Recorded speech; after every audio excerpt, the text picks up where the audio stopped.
Alright, welcome back to Pheonotopia, friends.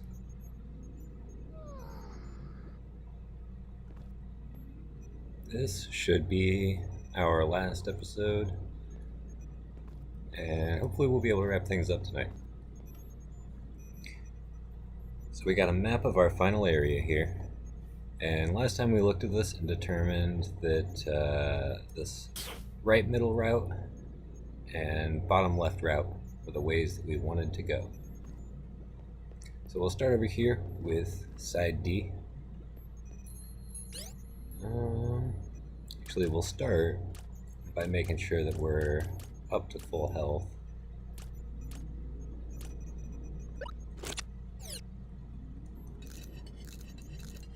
Probably something that takes a little while.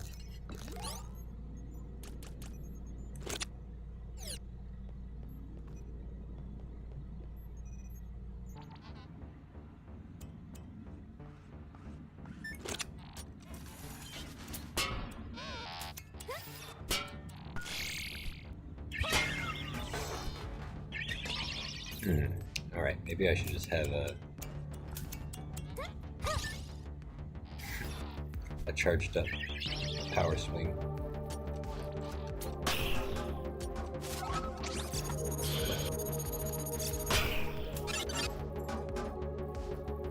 Okay. So those are sensors. Bombs seem like they're making things have a little bit of difficulty.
Looks like we got a little bit of a side room here.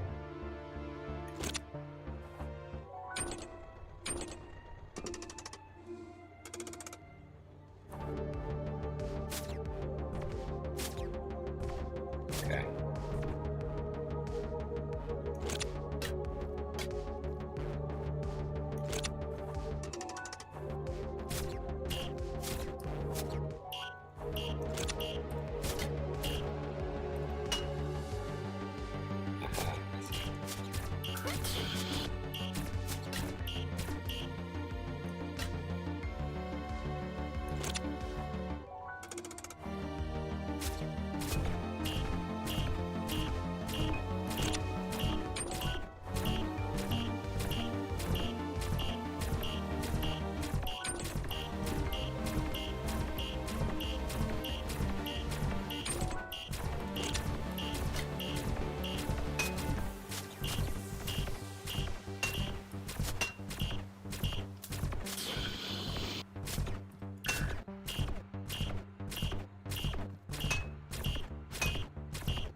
I see.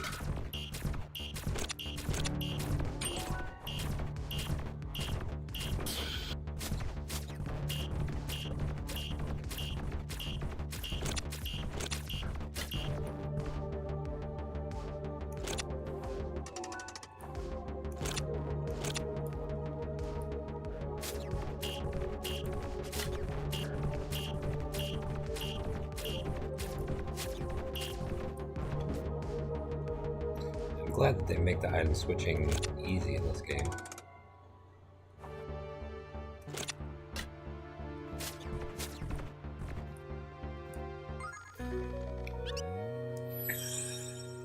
Okay, that wasn't even really for anything we needed to progress.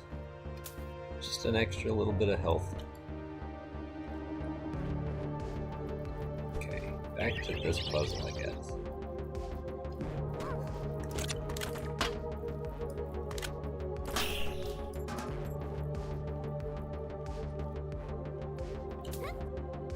And there we go.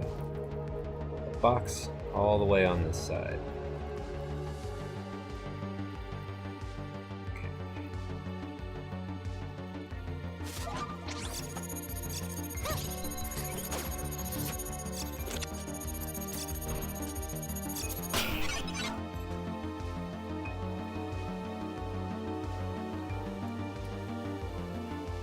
Okay, so they only register organic matter, apparently.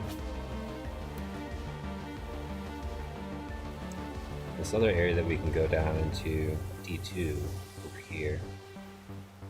We'll check that out on the way back. I guess we're in D2 maybe?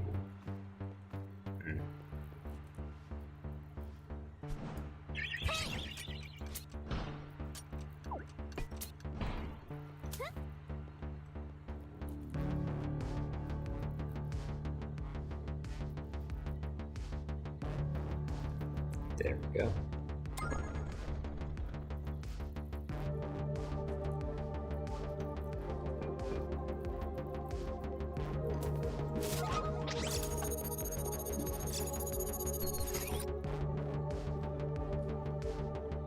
Alright, over here we got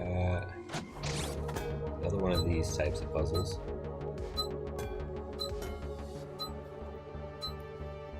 We're trying to get them all the way down here to hit both of those switches at the same time.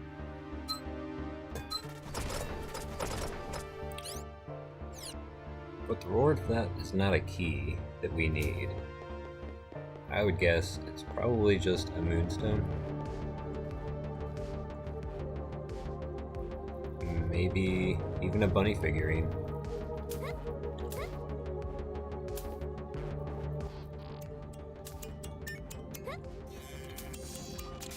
Okay, we've got one key now.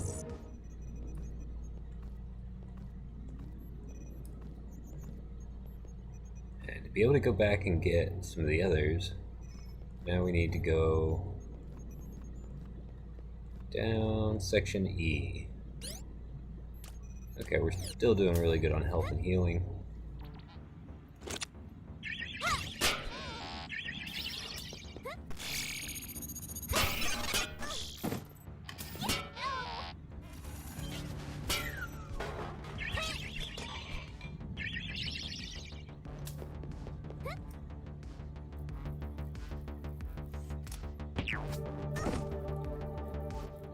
So when we look at the map, coming straight into here,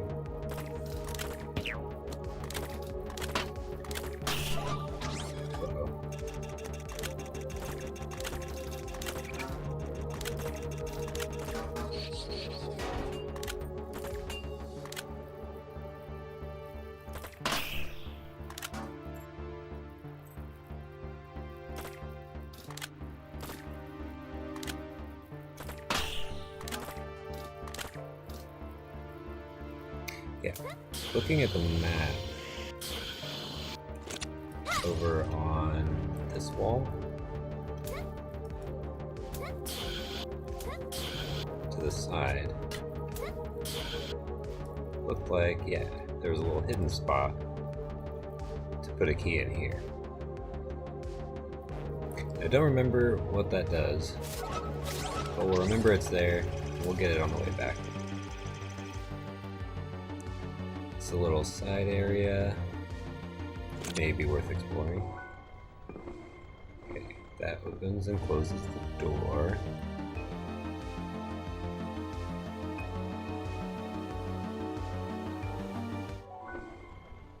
But not that door.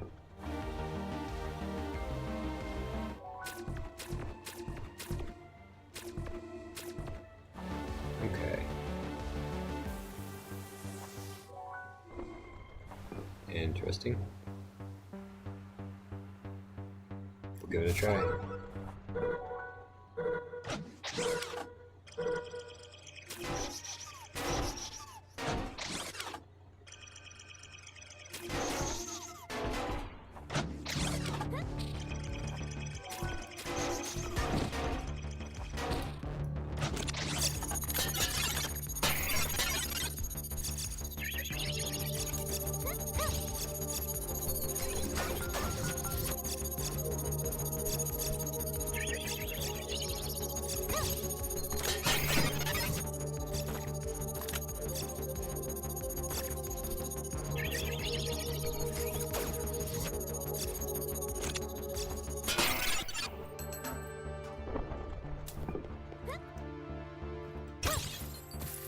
For a second I forgot that I even had the little shooty bits.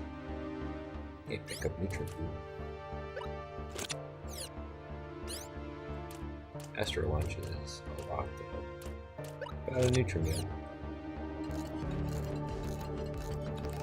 Yeah, we'll take a cooked one for an uncooked one. So you can eat these ones faster, but they don't restore as much. I think I prefer cooking them. We've got the other nutrient food for quick healing.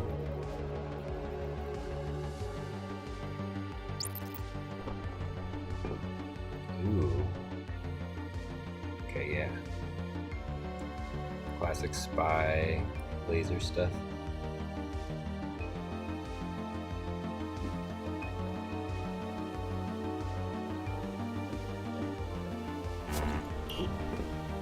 I realized a half a second too late that those were also lasers I needed to avoid.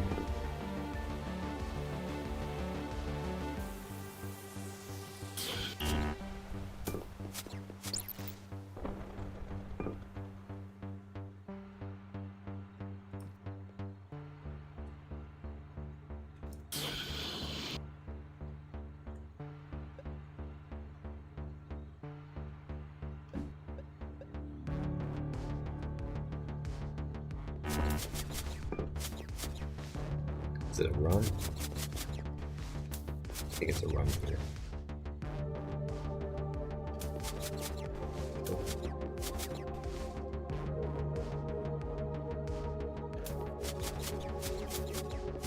Okay, right before the light hits the other door. Nope. It's still a little too fast. There it is.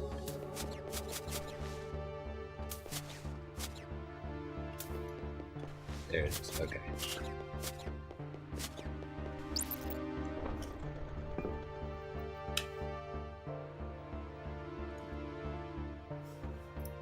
It's all about that proper time.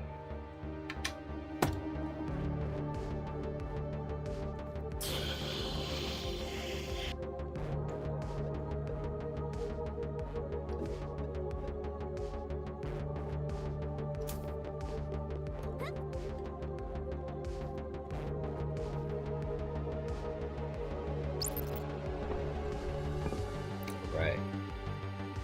Then we go one step harder.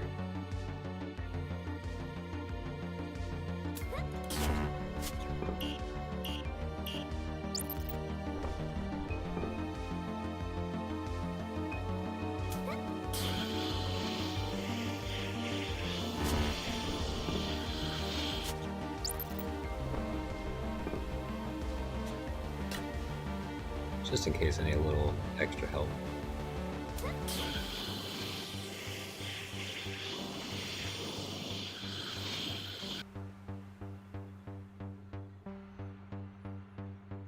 Okay.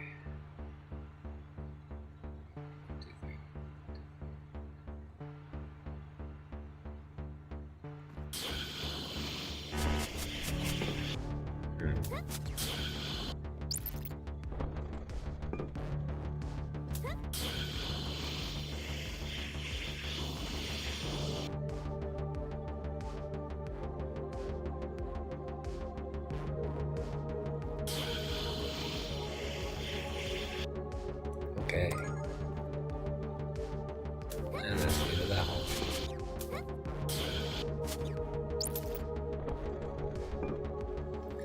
Alright, 2 keys. Now let's go back and check our map room.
Okay, well I guess those lasers are deactivated now.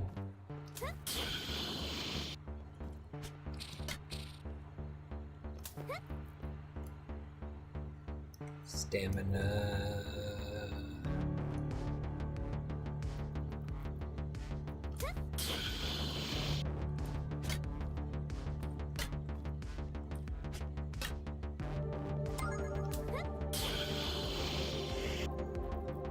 Rocket boots are the coolest.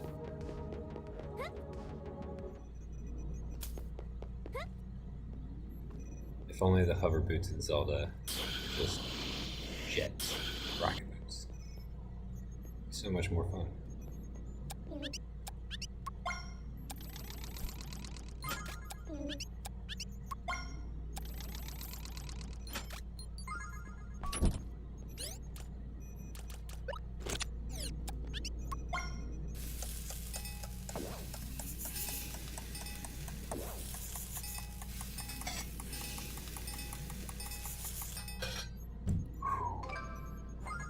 Almost burned it. Alright, let's check our map. I think our teleporter there requires 3. We've got 2. So with 2, the only new route available to us is over here on the left side. Route A.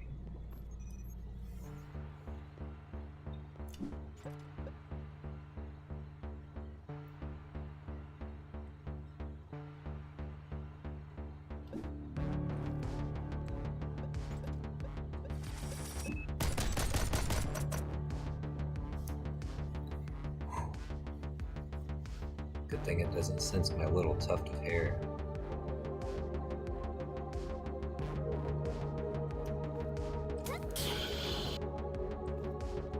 Alright, let's see what's in this side room. Need at least 1 gem to enter. Alright. Alright. It's another combat trial.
Okay, maybe we should have saved after the first 2 keys. Noted. I think first we gotta go this side. Nah, we're fine.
I'm getting a little bit better at fighting these robots now.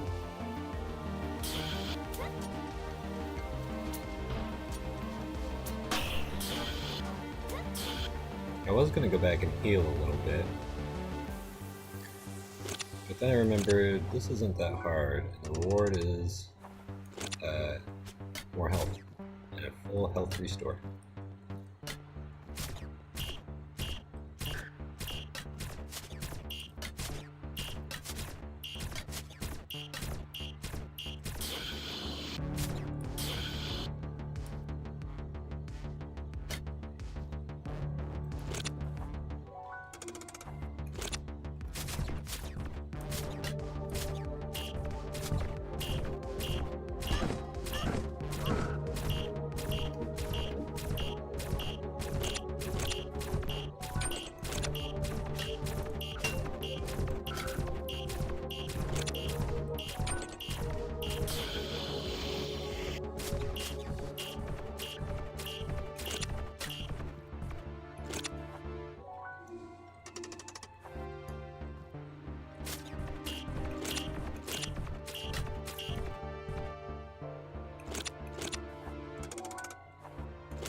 Okay.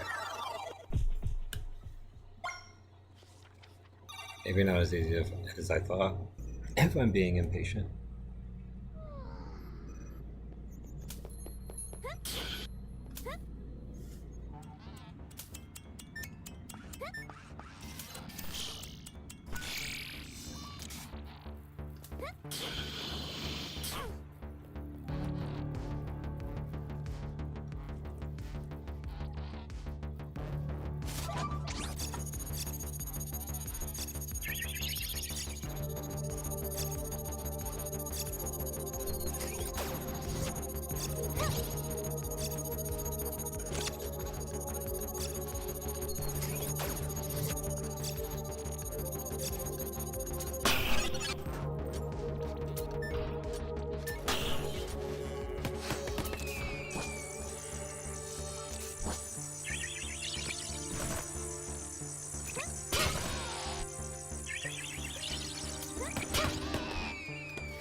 Okay.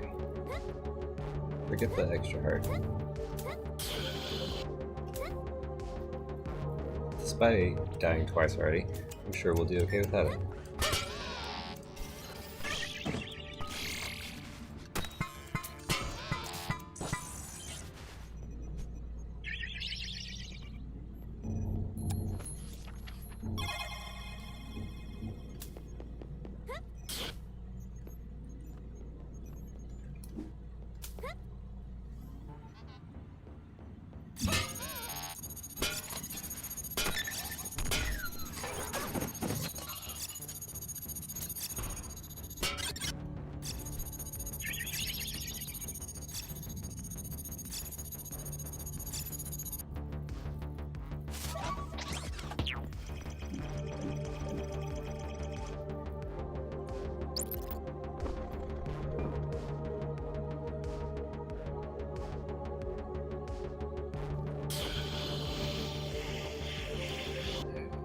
Get to location.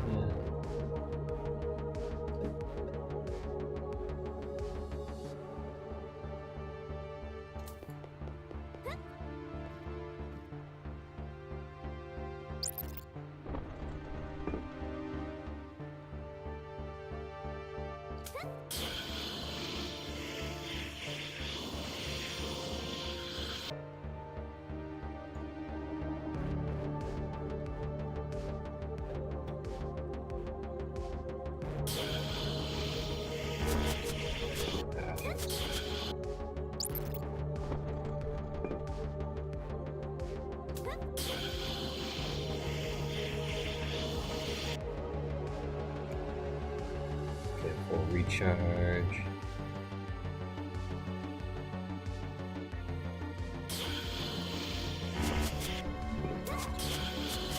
Thought it was timed out where I could make it through the next one too.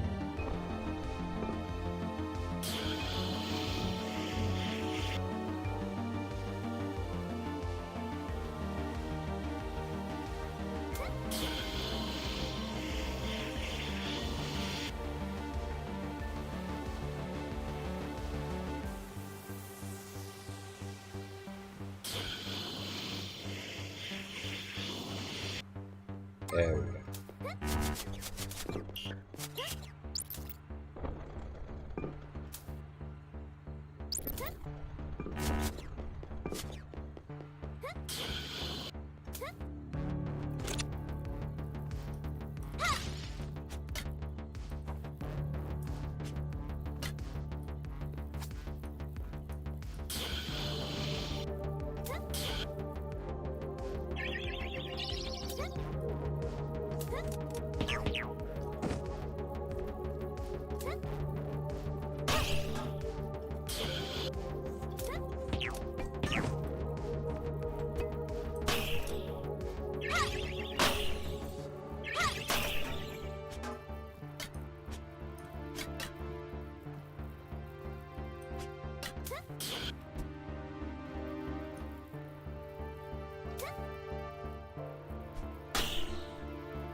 Okay.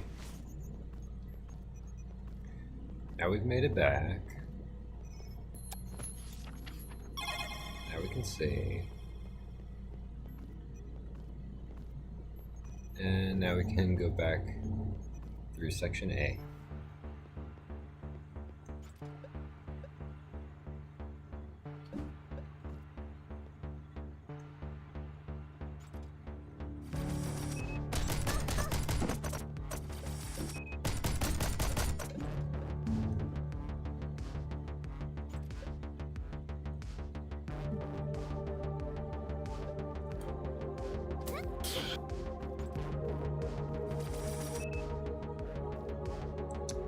Alright, there's another combat section.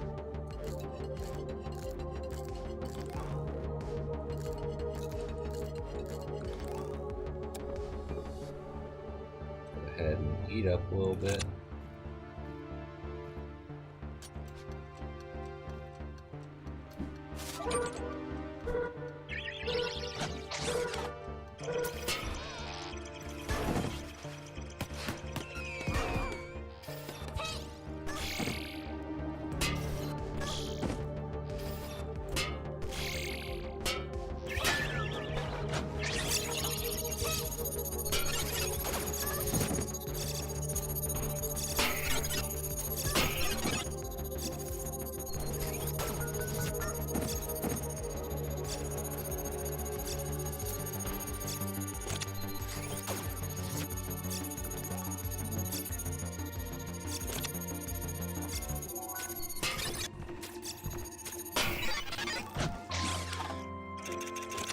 Kill him with the power of music.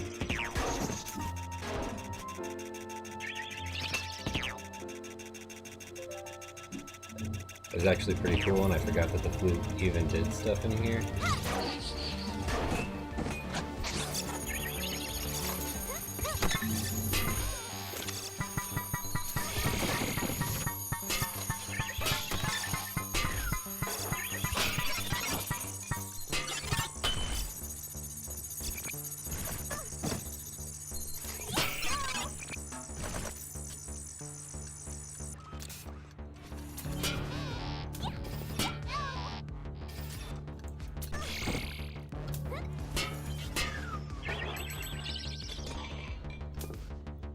Alright, and that time we got it. I guess our reward was just a bunch of money. Okay. I feel silly for even going that way.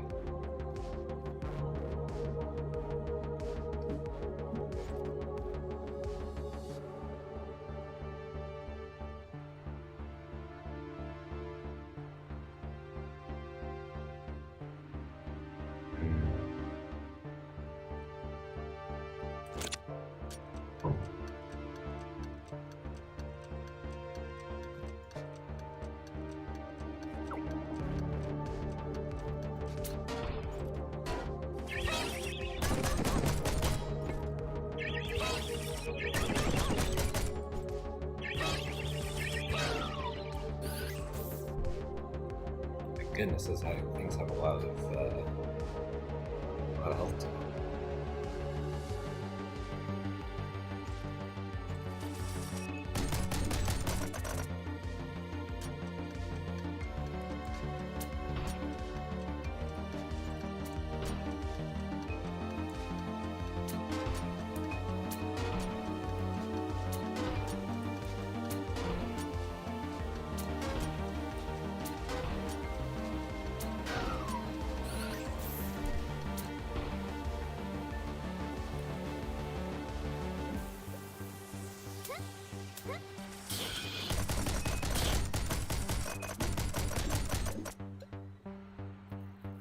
Yeah, that's how you do that.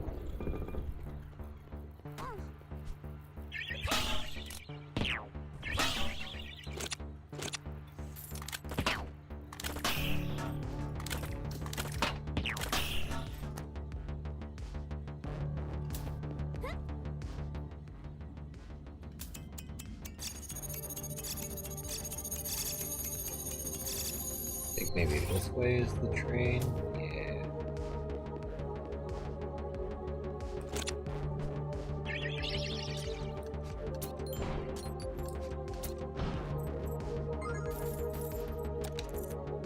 Ooh, another terminal. Page 1, Cecile. Somehow I ended up locked in the wrong section of Eden and without the proper clearances. I tried to reason with Mother Computer to just open the gate, but she said she could make no exceptions. To get back to the lab with the proper clearances, I will have to ride this rail car to Megalith Fields and go the long way around and then reverse. This is going to be a long detour. Whenever I fall into the trap of thinking Mother Computer might actually be kinda cool, she reminds me that she is just a cold, unfeeling machine.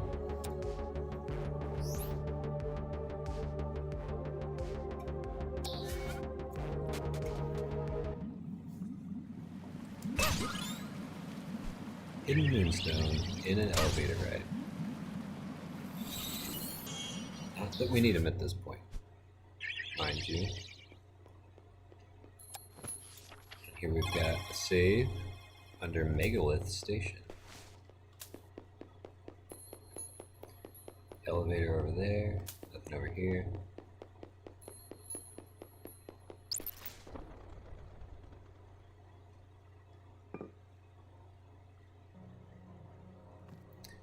Megalith Station. Now these doors are finally open to us. And whereas before, we would have had trouble getting through here, and it took a while, now we can just turn those off. Some of them anyways. These ones, the red ones, I don't think can be turned off.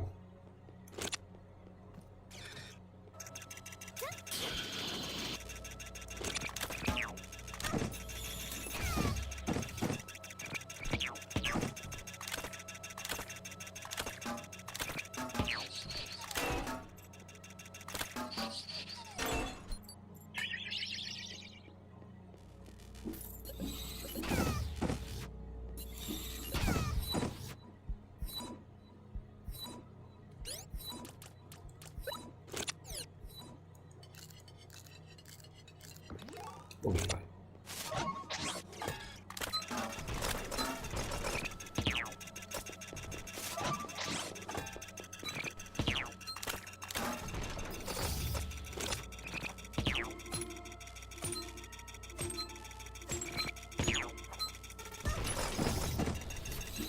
Uh-oh. Alright, I forgot that does this.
We could definitely make that jump.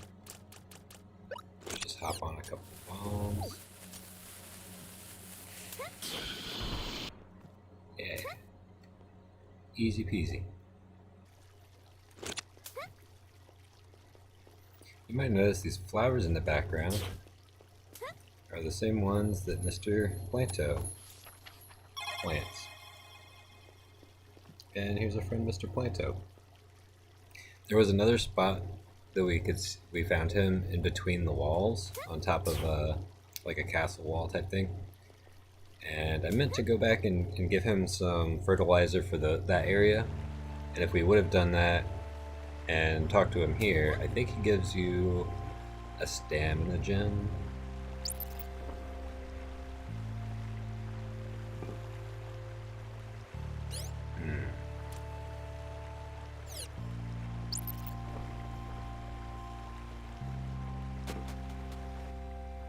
Wait, no, that's not what I need.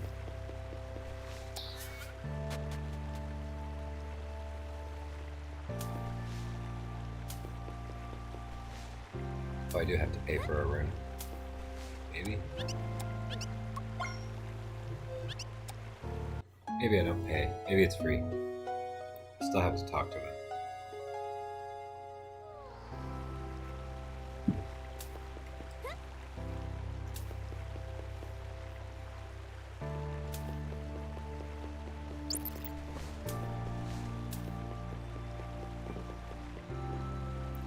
Yeah, this side. It's a little store.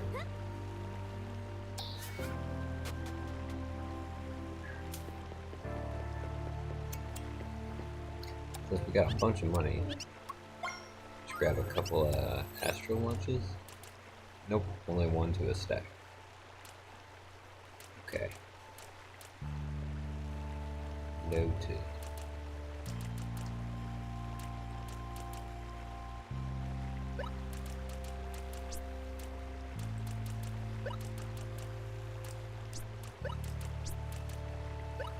This is also beautiful.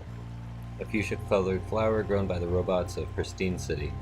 The flowers were engineered to beautify the city as well as serve as a convenient snack. They taste sweet and tarty. Imagine like sorrel. You've probably seen sorrel before. It's grows all over the place. It's kind of looks like a clover, but it's not a clover. It's got heart-shaped leaves instead of more rounded or spear-shaped leaves. And a lot of times when you see them with flowers, they've got like a little yellow kind of buttercup looking flower. And when they start going to seed, they grow these little pods that look like tiny okra. But you can basically eat every part of the sorrel, and it's got kind of like a tart, sour taste to it. Sweet, kind of. It's like candy. Alright, drop a save just in case, because I've not been on my best game today.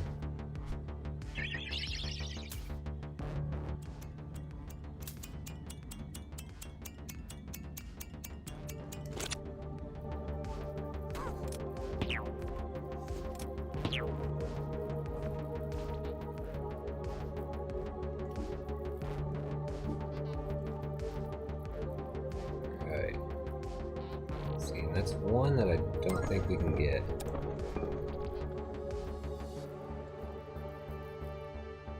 At least not right now.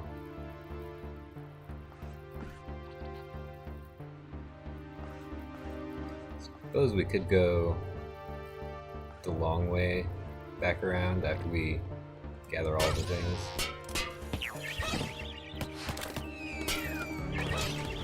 There's a way to get it.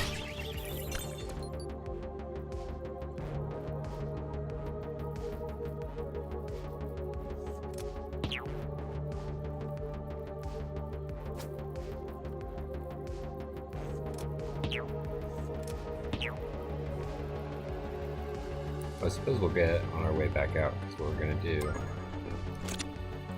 is grab these here, close these doors,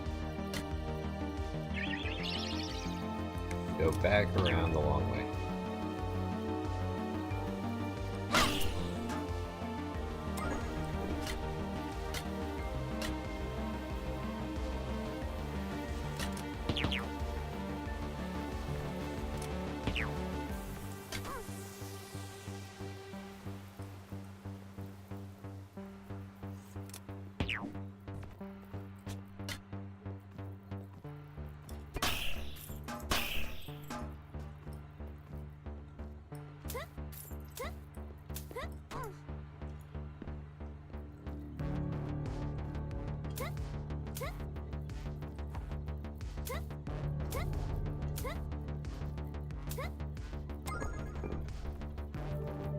Alright, and back around we go. I think now that we have 3 is when we can start using the teleporter. But only from the other side. So we need to unlock it from the other side with 3. From down below, that is.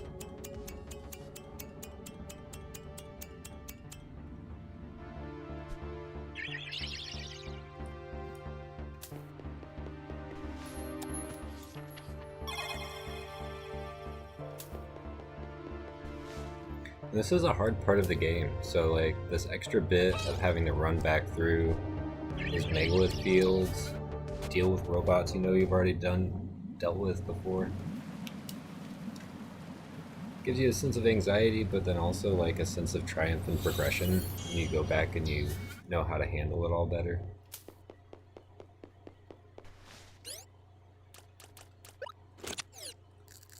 You go ahead and eat this flower. Buy some Miranda.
It looks like once you turn them off, they don't come back on.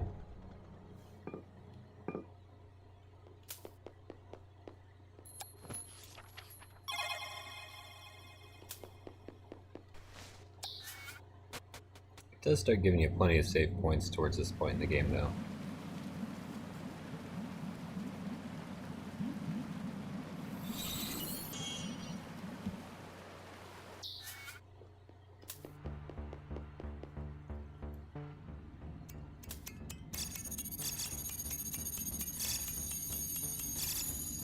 Sorry, not fast enough.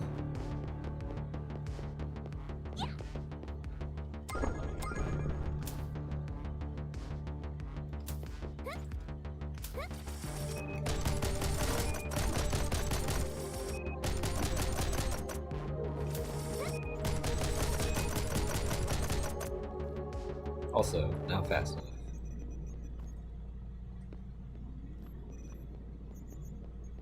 Alright. Go ahead and save. Yeah, like I said, now that we've got more keys, if we just drop 3 in here, we can take this teleporter right back to the main area. We've also got a couple terminals back here. So we've got more from Grasso. Cecile was ambushed by a BT-43 today. Luckily, our wrecker unit intercepted just in the nick of time. They tussled for a while, but thankfully steel and metal won out. For the foreseeable future, I've suspended all field excursions. The kids look inconsolable. They'll have to get over it.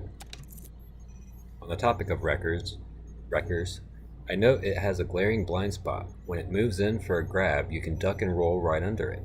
Luckily, BT-43s are so big, they could never access the blind spot. But a small being, someone of about Cecile's height, could roll under it, provided the right timing. Why bring this up? Well, we discovered a baby BT-43. Maybe we wandered into the territory of its family. Still, a baby BT-43? Such a thing shouldn't be possible. I'm perplexed. Maybe a little bit later we'll find out what a BT-43 is.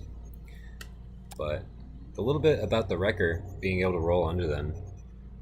You might have actually seen me do it a couple of times. I think I did it to Thomas's wrecker when we were fighting that. Just a trick I know from playing the game before. Adds a little bit of replay value. We did a field excursion today. This is a new entry on a different terminal, also from Grasso, 2 pages. We did a field excursion today. The kids have worked hard all year, and I felt they earned a nice change of pace.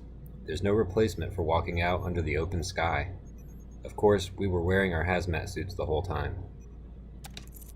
The air is improving very gradually. If my calculations are correct, in 60 years the air outside will be safe enough to experience without suits. They'll be very old, but they can experience the clear blue sky and the gentle breeze on their skin once more. Ha! How's that for a going out present? Yeah. So it's kind of unclear. Maybe Grasso's numbers were wrong. Maybe the people at Torellum just took him out of his suit when they made a statue of him. But he seems to suggest that, in his lifetime, it's probably not possible for him to breathe without a suit on. Alright, so we've got 5 Crystallis shards, which is the amount we need to go to the left. Then we're going to go past all of those rooms and grab that last one down there. Or we could go to the right and grab one from over there. I'm more inclined to go this way. Route C.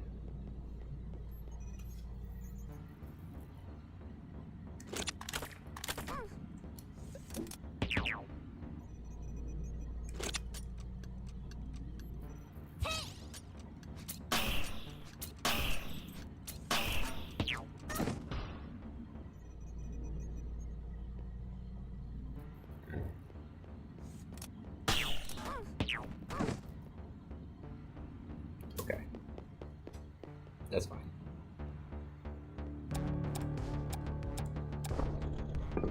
5 keys, please.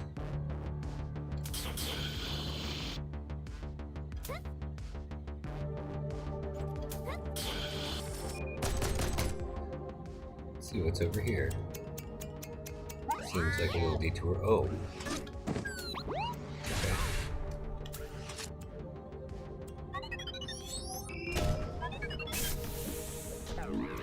Yeah, see? Just roll right under them. Nice.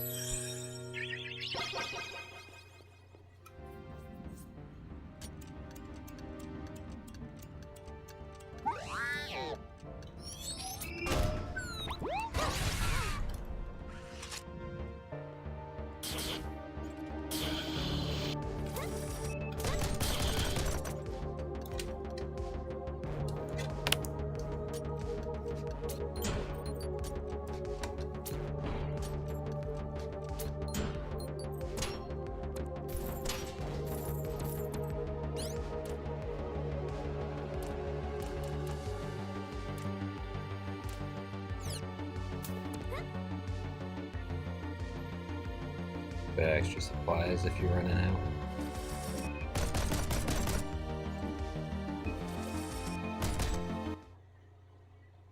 So many restricted areas. This one notably looks like the surrounding area up around Torellum.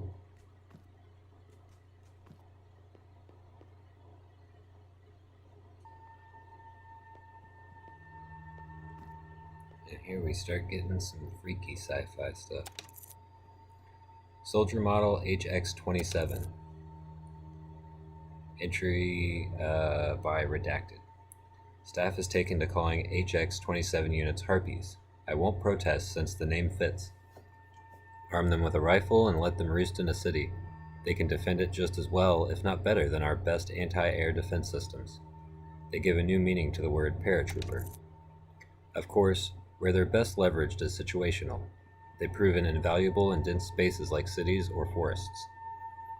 Those types of areas force aircrafts to slow down while also providing HX-27s with plenty of spaces to hide. They can take flight from anywhere, descending upon enemy aircrafts with frightening precision. Even without a weapon, the Harpies' natural abilities still prove capable. Their strong, steel-like claws can rip enemy aircrafts apart in midair. Seeing them work is truly a sight. And yet, off-duty, you wouldn't expect they were combat weapons. They chatter, bicker, and laugh, and when one of their flock dies, they mourn.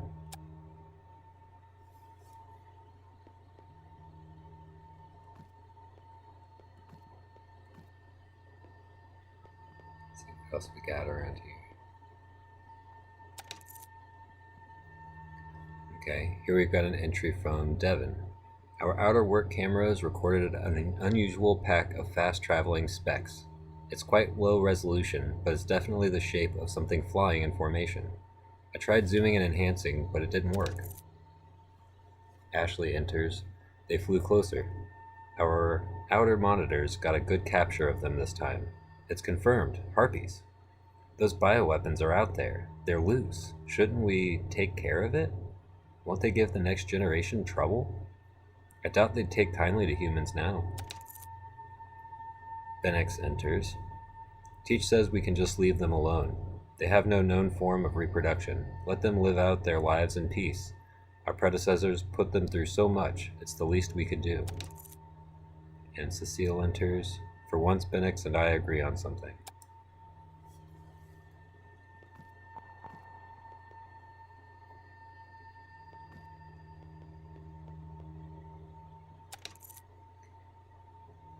Entry from Ashley.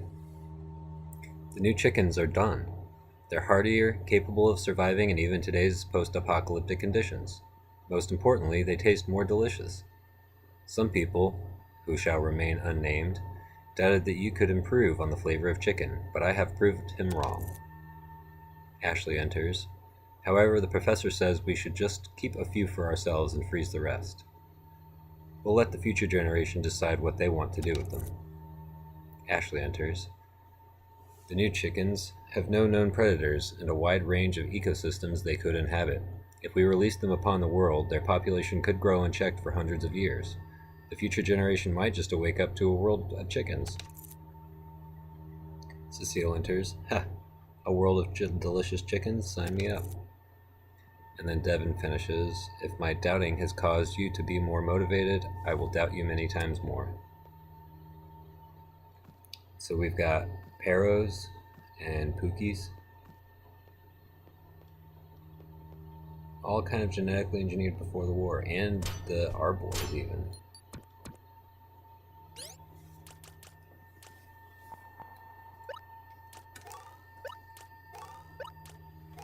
I don't know why I'm still hanging on to these chocolates. Astro Lunch.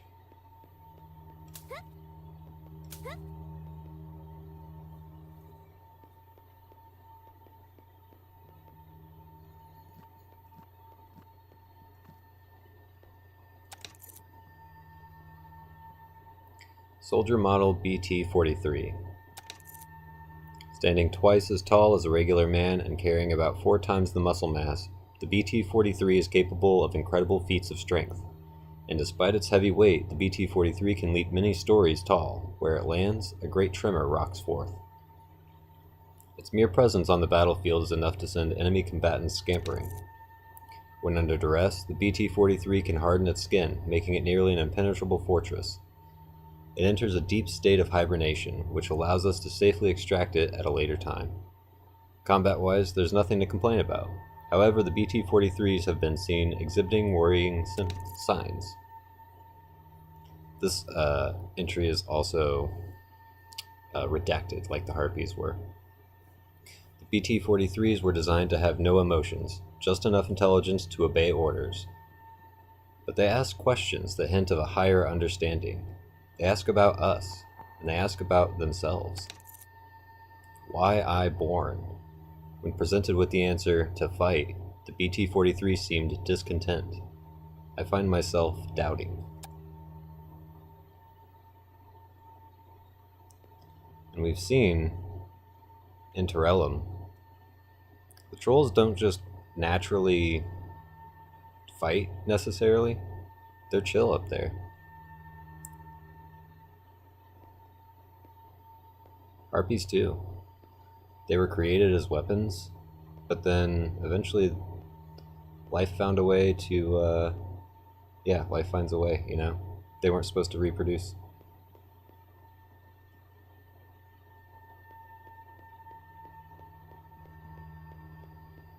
And over here, got a five pages on this terminal. First from Ashley. It's creepy to walk through these enhanced soldier experiments on the way to work every day. They kind of look like they could come alive at any moment. Devin. Aren't these our predecessors' projects? We're not fighting a war anymore. What if we cleared them out? Pheonix. I asked Mother Computer about them, and she says we're not to touch them. She didn't give me any opportunity for follow-up questions, which makes me so curious. Are they alive? Are they dreaming? Do they just say suspended forever? Are the predecessors going to resume work on them? Cecile. I'm surprised you had the courage to consult Mother Computer alone. To be honest, she creeps me out. And finally, Ashley. Wait, are our predecessors possibly preserved in the pods right now? Does that mean our predecessors will become our successors? Pods.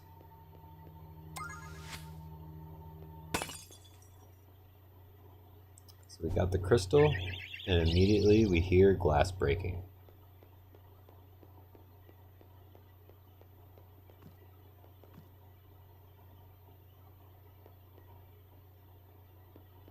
Looks like a few things got loose. Ooh. Makes a nice squish sound when you walk over the bio goo. It didn't go this way.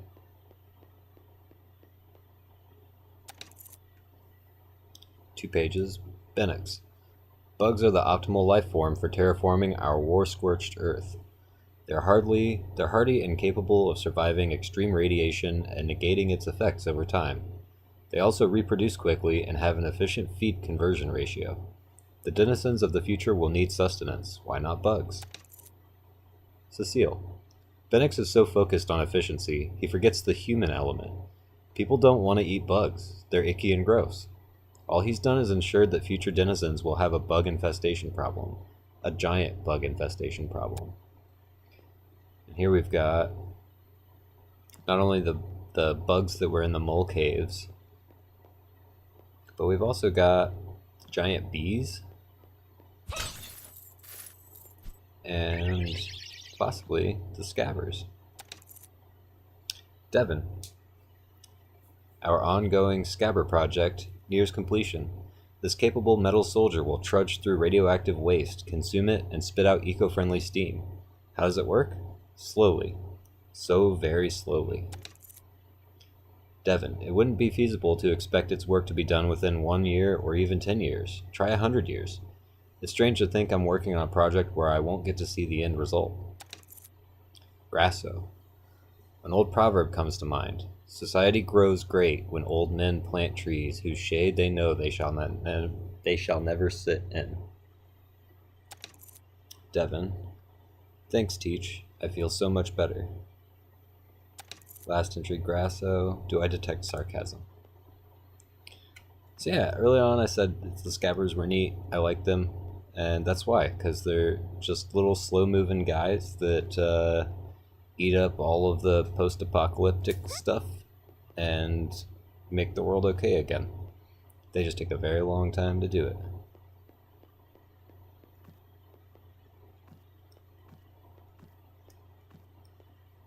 Okay, got a few more broken containment units up here.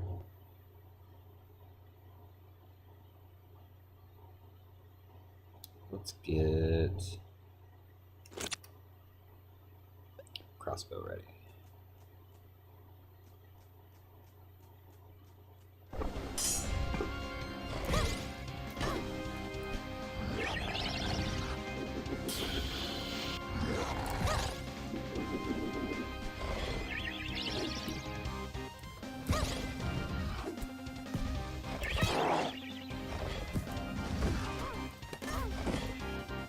Right on the head.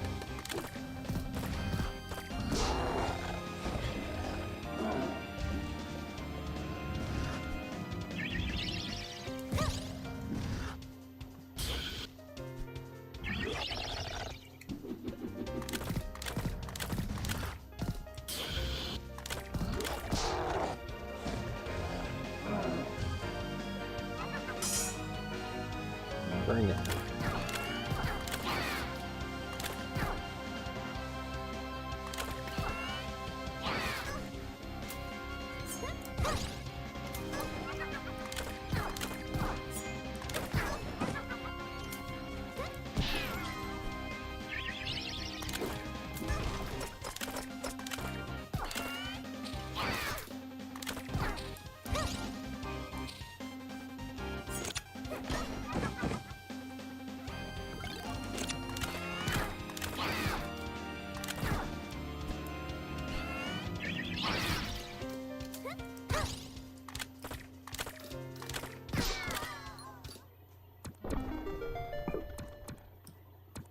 I feel like that harpy probably shouldn't have a Decaya cookie, but that's okay.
All right.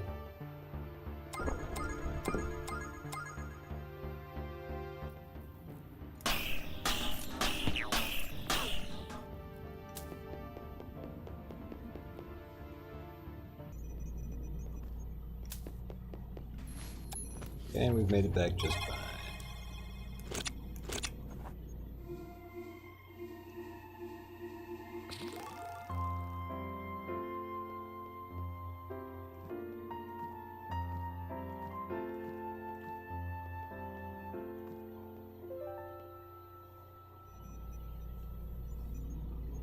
Let's see. Now we do have a couple of other places we can check out before we go straight down. With 6, kind of want to go check out this area over here in A.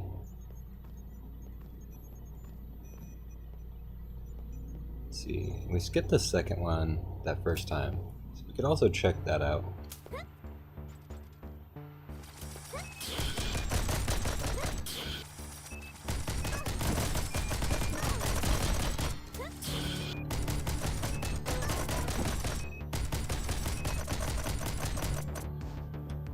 Kinda just gotta go for it, I think, with this ring.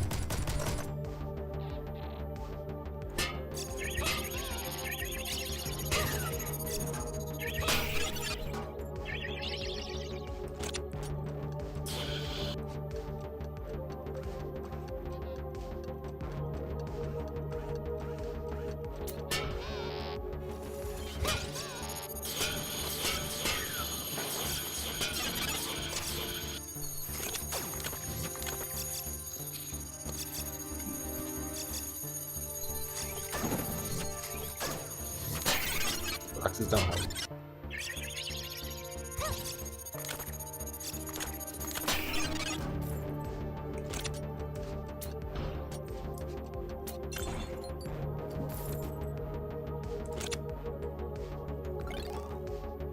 Drink this soda.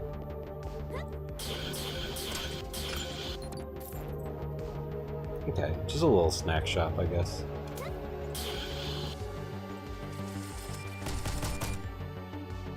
Thanks. 2 for this. And 4 for this away.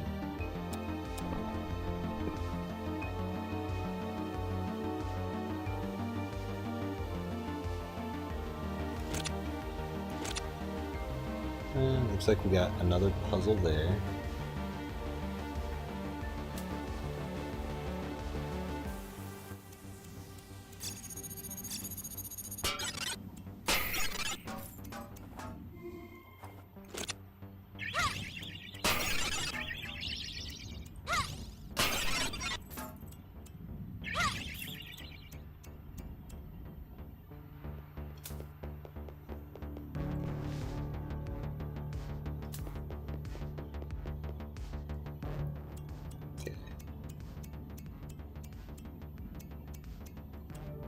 We're gonna take a short breather here, quick restroom break in an underwater town, Rapture, if you will.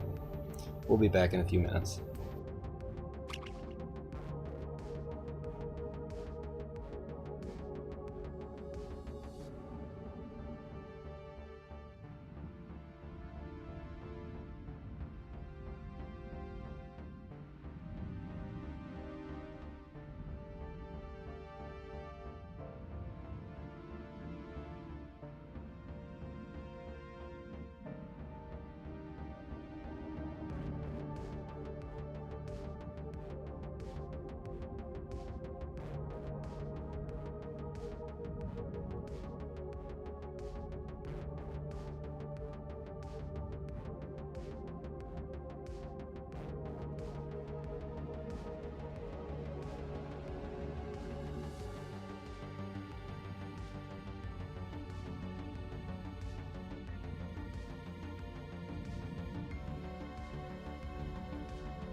Okay.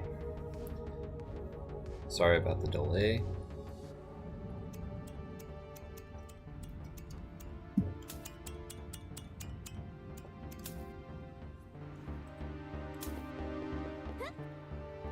Been trying to drink a lot more tea and water lately, and my restroom's on the complete opposite side of the house. Okay, so we've got a visual reference up here.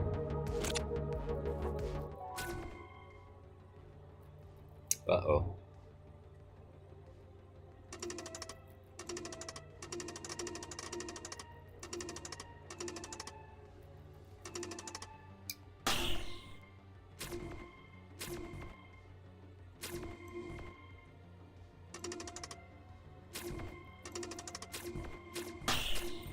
This is interesting.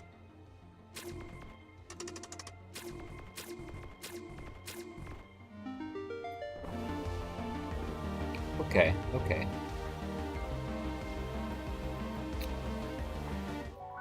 I remember this puzzle now. This is a pretty good one. Okay. That worked out pretty nicely for me. So we need to wait for this guy to get around to block one of these shots again. Secretly, the solution all along. We just kind of did it by accident, because I did not remember the solution to that. Alright.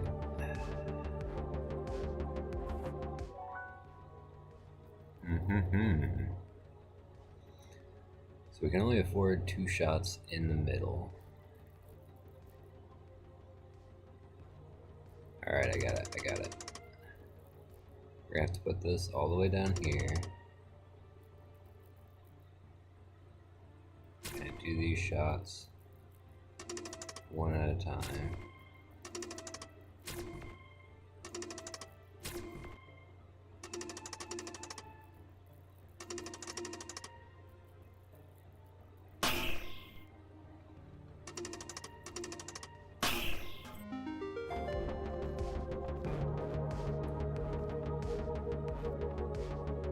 Right.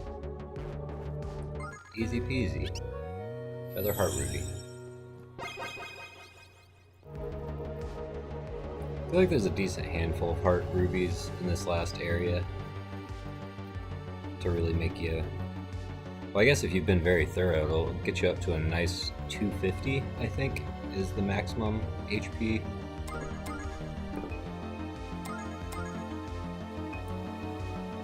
Okay. Grab these last crystals. Honestly, I was hoping for some more hidden terminals up there. Extra health is good, though.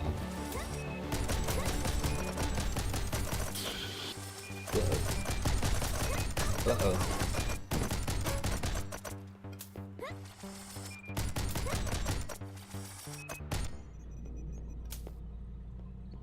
Uh-oh.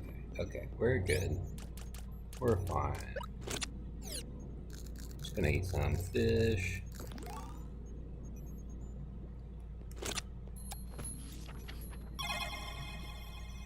Save the game, double check the map. Okay, we only need 6 to go straight down, but I do want to be a little bit more thorough and go explore this path over here to the right. I just realized all the blue tubes are ones that go underwater. That's kind of neat. So this tube on the right presumably doesn't go underwater because it's got a lot of key mechanisms, so it's going to be a more solid tunnel. Let me go double check that map. Notably also, like, just about one of the only maps that we actually get in the game, because there's not a lot. I think I remember seeing somewhere the developer had thought about maps, but when you take into account things like this, where you go up, and from the perspective of the room we were in, this is kind of going backwards in space. So there's like more of an implied 3-dimensionality to the spaces that maps would have a difficult time capturing, but in this particular zone dungeon layout, everything except for that room we were just in is pretty much just flat.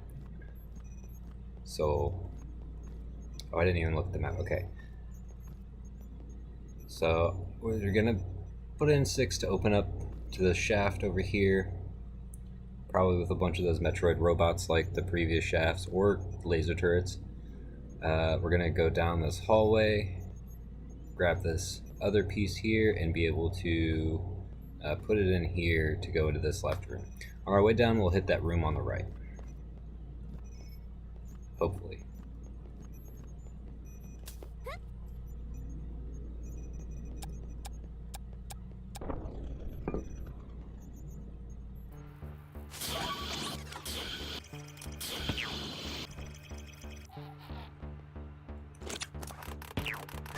Oh, hello.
Alright, looks like this side was just a moonstone.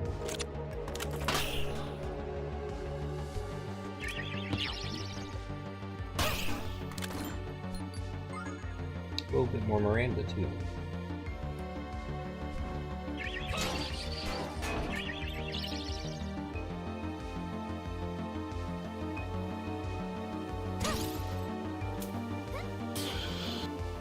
Okay. Well, nothing down that way that I was super interested in, actually.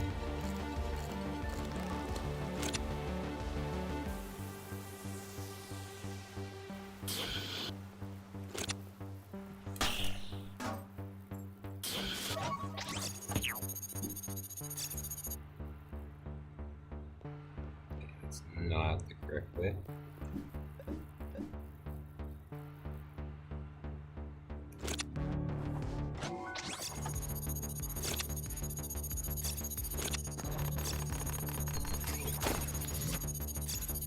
Okay.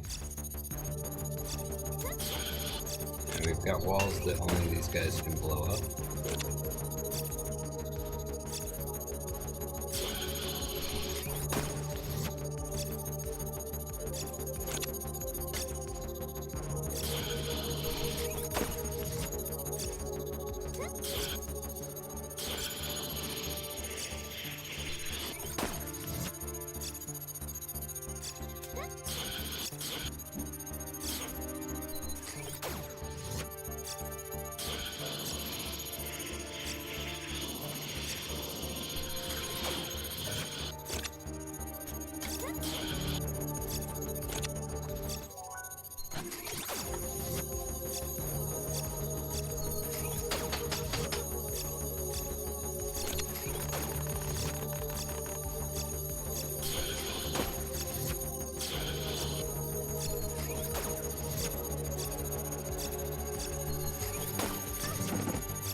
bunch of money.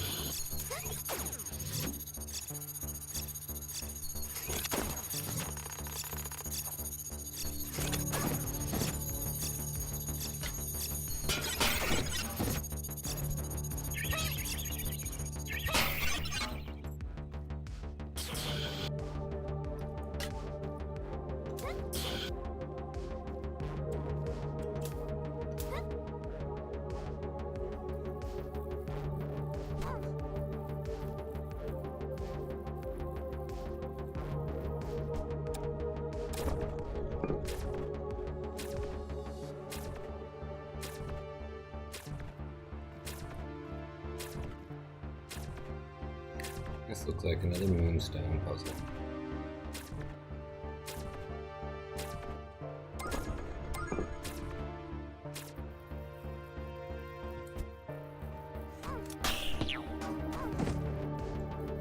Feel pretty good on moonstones.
Go ahead and have ourselves a little treat before we carry on.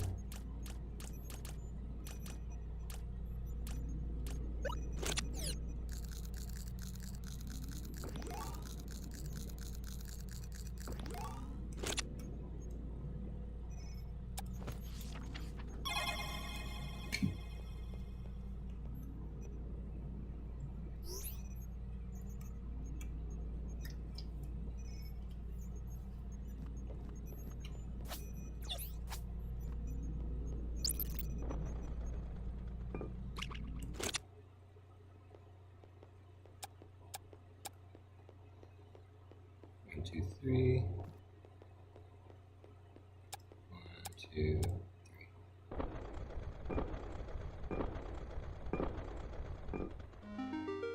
Interesting. 6 locks, only 4 doors. I would have made 6 doors.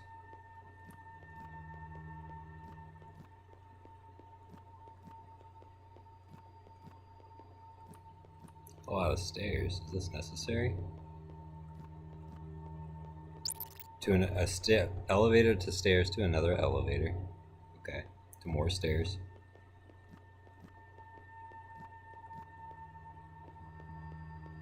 This is way down. We're also getting that kind of green glow, like those green crystals. Entry from a redacted user. Hold on a moment. The discovery of Adam will change the course of mankind forever. I truly believe that. Top Brass wants to keep the discovery of Adam tightly under wraps. And they want to know if Adam can be harnessed as a weapon. Ha! We stand in the presence of something beyond a comprehension, something infinite, and the feeble mind's first thought is a weapon.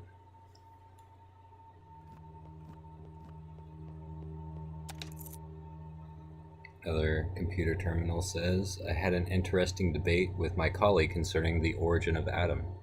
In short, we can't place a true date on when Adam crash landed on Earth. All our knowledge of fossil dating and biogenic carbon signatures do not apply where Adam is concerned. Its cells regenerate endlessly, even in a vacuum. This thing is dead, right? So my colleague postulated a theory. What if Adam was always here? What if the body of this thing seeded the primordial soup for life billions of years ago? Rubbish.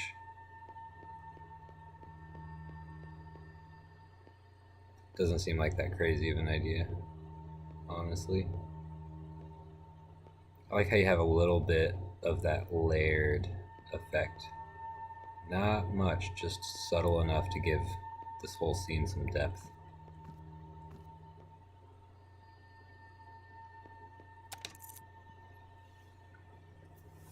All of these computer terminals are redacted, but this one says, it occurred to me that if this giant woke up and started moving around, it'd be a pretty scary sight. Luckily, he appears dead or dormant, even as we cut out little pieces of him for genetic research. Oh, angel or demon, whatever you are, if you ever do wake up, have mercy on me. I was only doing my job.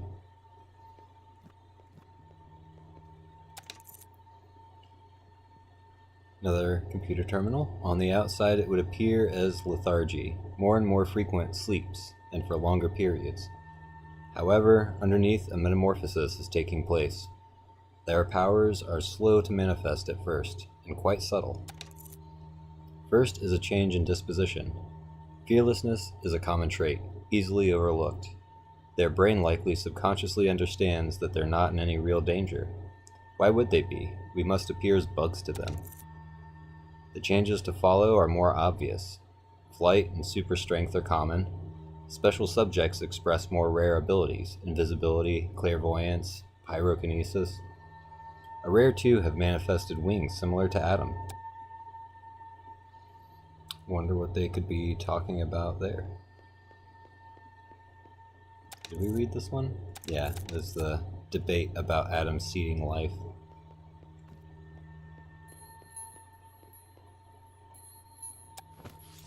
We're gonna go ahead and save right here.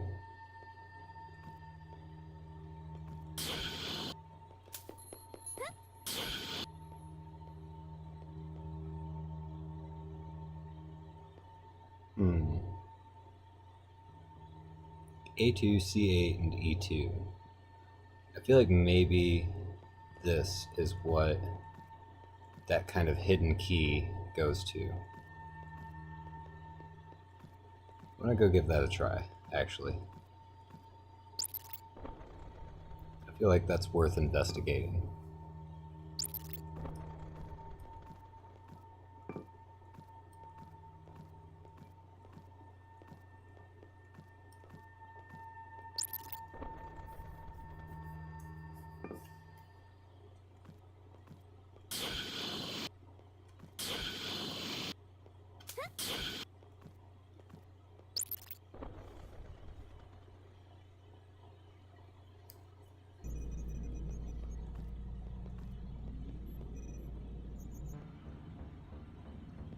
I'm not sure that this is the right way. So, that's been there for like a very long time, presumably. This whole place must have been built on that for like that purpose. Okay, it is hallway E. But then, just as the needs of humanity evolved, I guess the nature of this installation has had to evolve.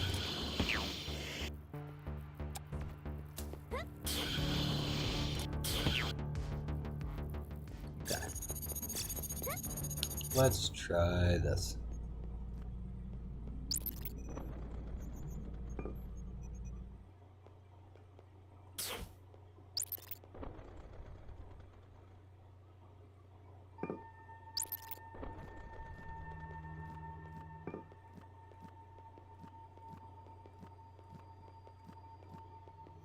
Down all these stairs again. Creepy red lights and ominous sounds.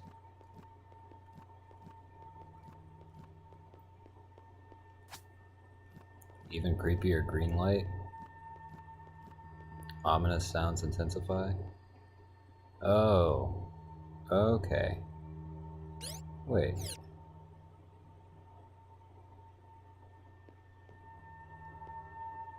E2, C8, and A2. I don't know if there's that many keys, though.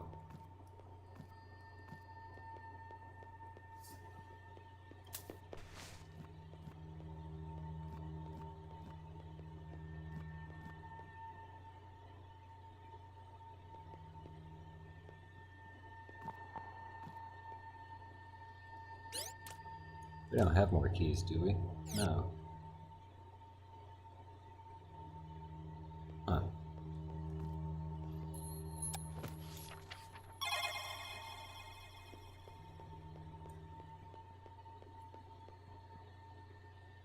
It said final rest. I don't like that it said final rest. Sorry, just gonna go check one more time. See if maybe I'm missing something. Maybe it's not the, like, point of no return. Maybe there's some crystals beyond that point. Oh.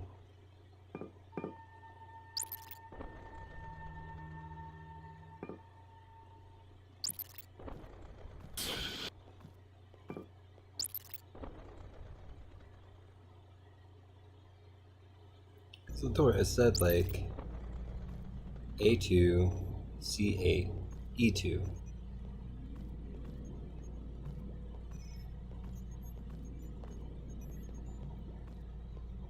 So yeah, it's A2, C8 all the way back here.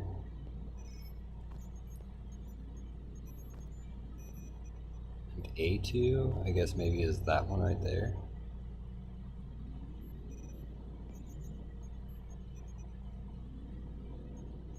Huh.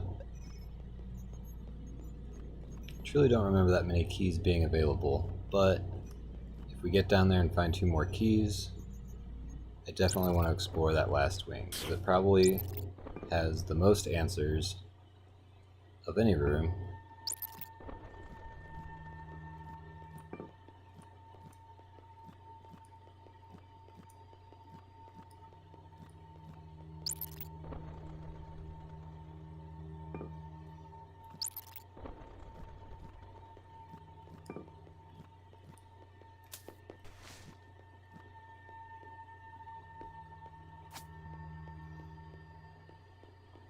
And here we've even got the symbol for the Pheonix. It's at the very start of the game.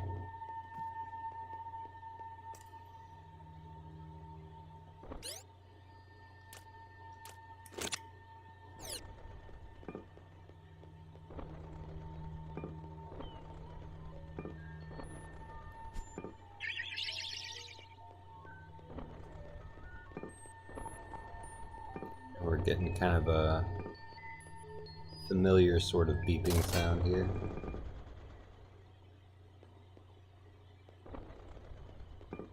Okay, that looks more like a point of no return.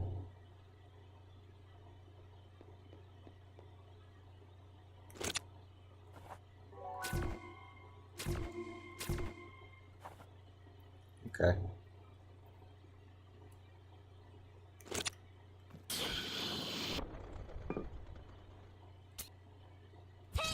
This is a pretty familiar looking space.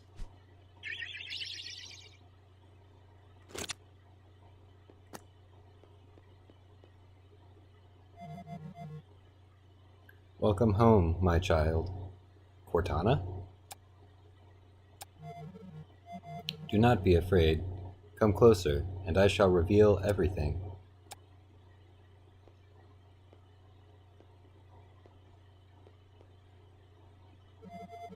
You've grown into a fine specimen, haven't you?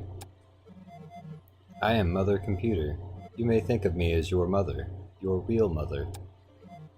You, along with all your siblings, were created within my incubation pods. I lovingly nourished you from when you were but a mere embryo. And had things gone according to plan, you would be with me still.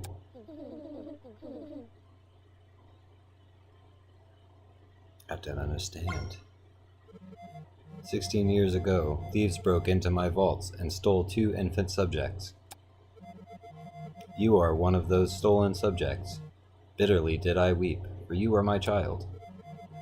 For years I've looked for you wherever my eyes could reach. I thought all hope was lost, and then you appeared before me in one of my vaults. Your matured form prevented me from recognizing you at first. I fought you in accordance with my protocol. In defeat, I realized my error. Your heightened reflexes and dominating strength, you are one of my own. Could you forgive a foolish mother? No. I only ask that you listen further. Reflect back on your great feats of strength. How many foes have you fallen? How many war machines have you destroyed to reach this place? Did you not think it unusual how capable you were compared to others? That is because you are a Pheonix.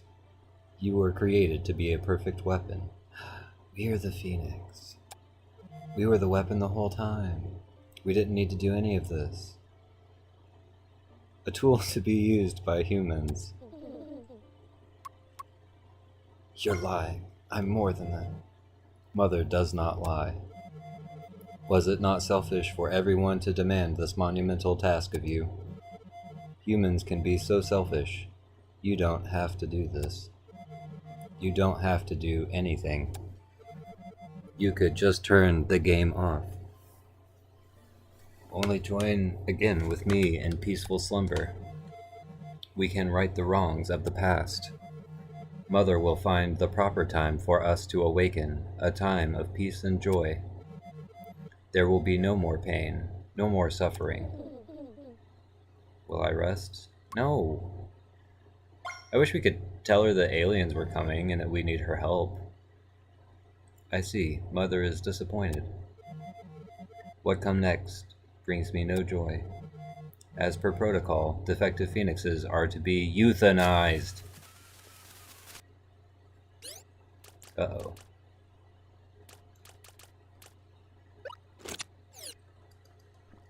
Chug a soda. Mother, you don't look so good.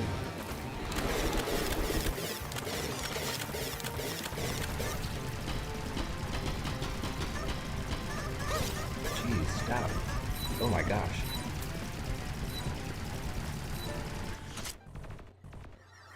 Okay, noted. Can't just face tank that attack. Oh, that was a weird dream. And so we see here actually on this computer, I hadn't noticed this before, one of the little Zaphiel statues. Oh, interesting, actually. this computer terminal up here, now that we've talked to the mother, is talking about phoenixes. Some of them can fly, super strength. Some express more rare abilities like invisibility, clairvoyance, pyrokinesis. Oh, there is a fortune teller that has clairvoyance.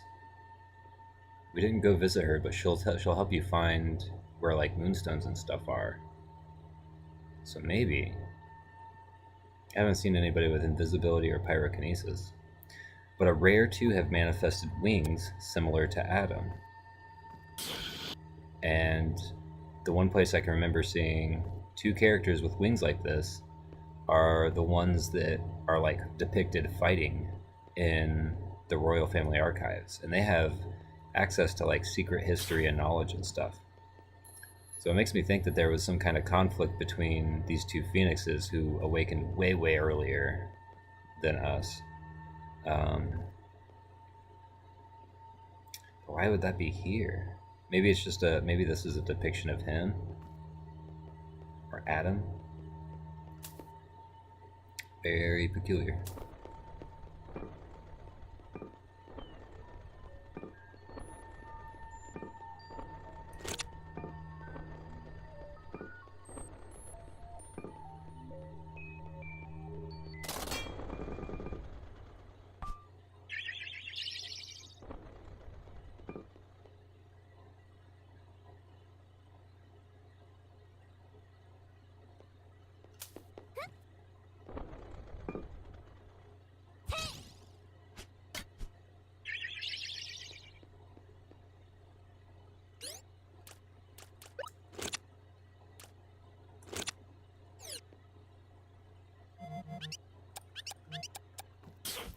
Welcome home. Come closer.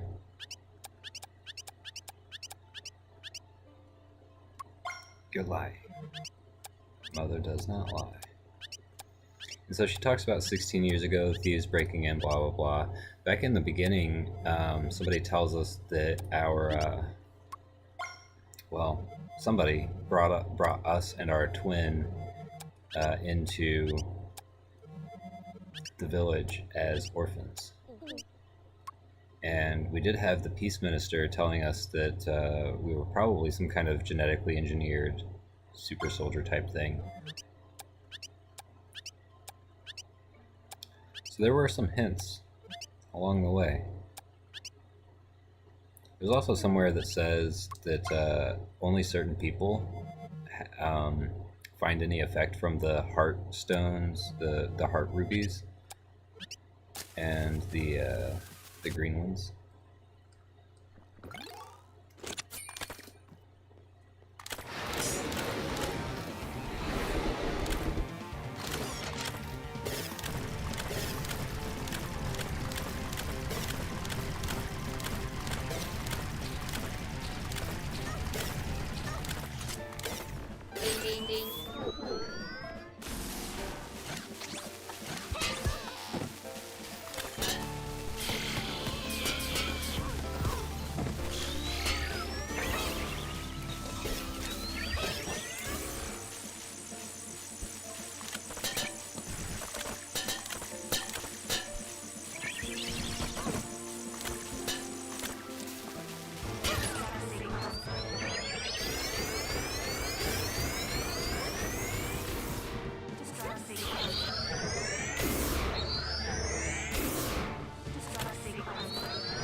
I don't like that at all.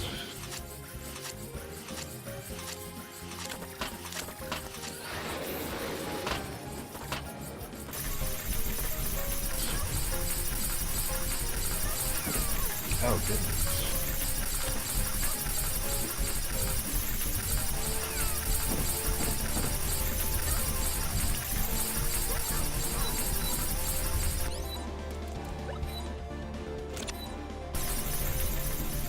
Slam down these spicy noodles.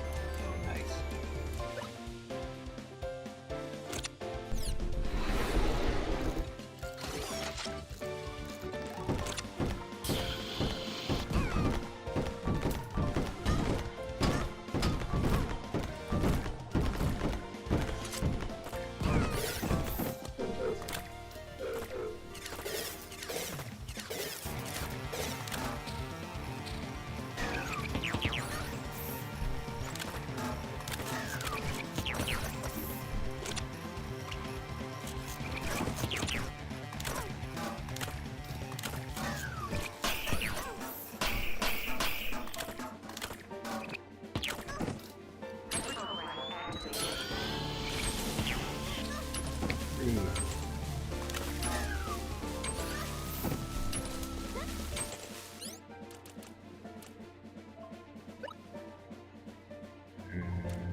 You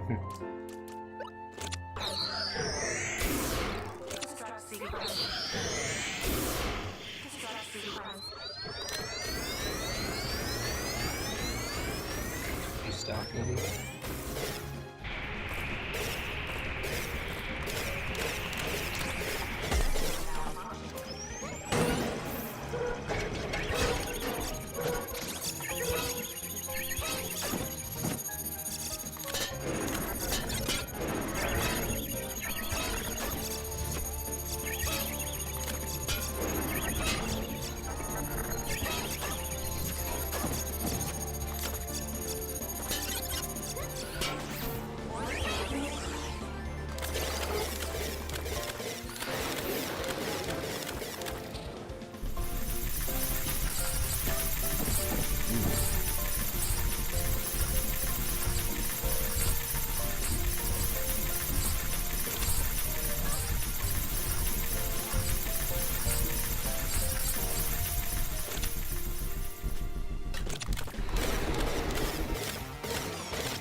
Ouch. Again.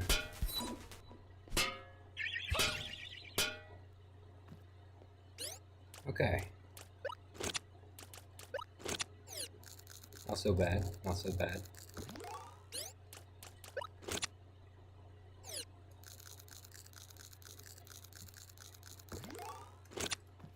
Eat some food, just make sure we're feeling okay.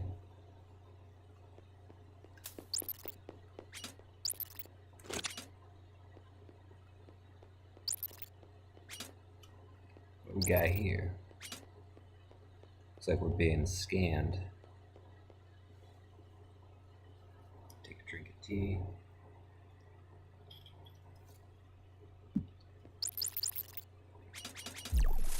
No, now we're being scanned.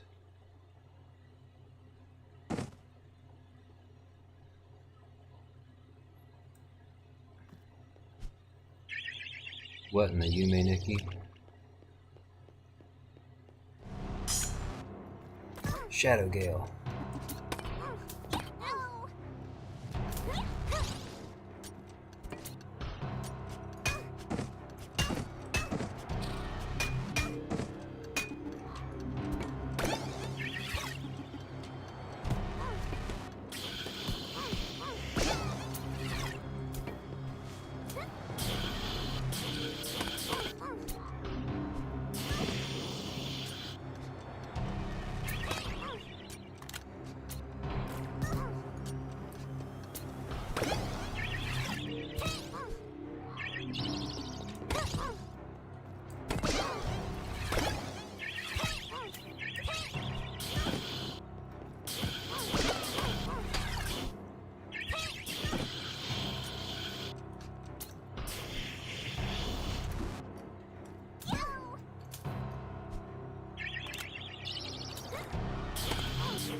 We faced ourselves and won.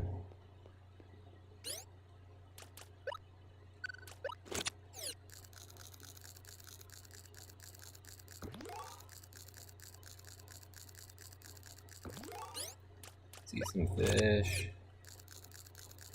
Just in case there's any more fighting that we might have to do for some reason.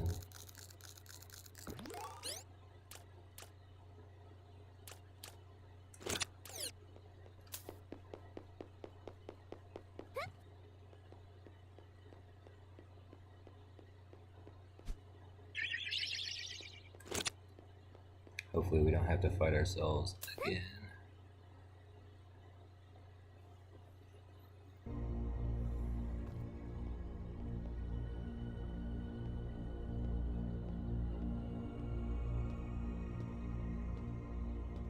Presuming that we came out of one of these pods. There's so many pods marked with the Pheonix sign.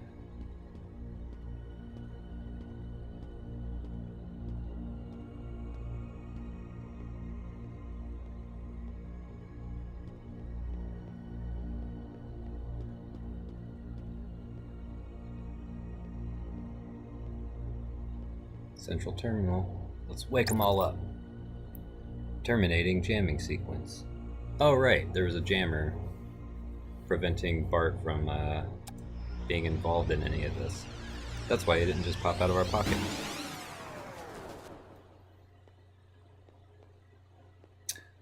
Bart? Buddy? I'm back. I have signal again. What did I miss? Whoa, you did it. You really did it. There are thousands of Pheonix pods. No one could have predicted this. No one. Gale, it's time we met in person.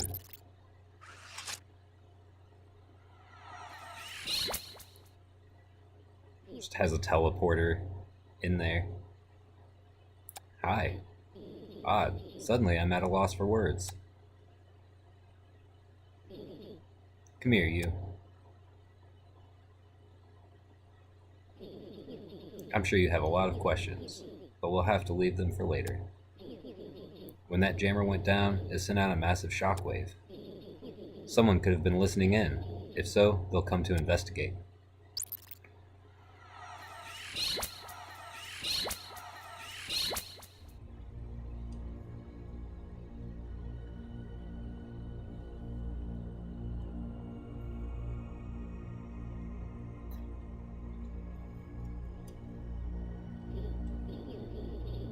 I see. So the mainframe said you're a full-blooded Pheonix? In truth, I had my suspicions. You were just so strong. I figured you had to have carried some Pheonix blood in you. After the Great War, the Pheonixes were sealed away. But some slipped through the cracks, blended in with humans. And that power has seeped through the generations. People don't know what it is, so they call it magic, key energy, or force. But it's all Pheonix power, and someone with even a small amount can exhibit extraordinary strength. So when I first saw you in action, I started to suspect. But if what the mainframe told you is true, you'll only get more powerful from here. Truthfully, knowing that you're a full-blooded Pheonix is a huge relief. Because you're good. The true story of the Pheonixes is a deeply guarded secret. It was centuries ago, during the height of the Great War. Now we see the Harpies again with a different context. The Great War was a war of peerless brutality and destruction. In their endeavor to destroy one another, humans gave rise to all sorts of weapons. And their greatest weapons were the Pheonixes. They were limitless in power, impervious to harm, super strength, explosive beams, flight, telekinesis. Dang. The list of powers goes on and on. More importantly, they were designed to be perfectly obedient. What happened next is disputed, but the Pheonixes went awry. Maybe our ancestors lost control, or maybe the Phoenixes just executed an order perfectly. The Earth was razed to the ground in one night. And that's the true story of how the Great War ended. Not nukes. Superhumans.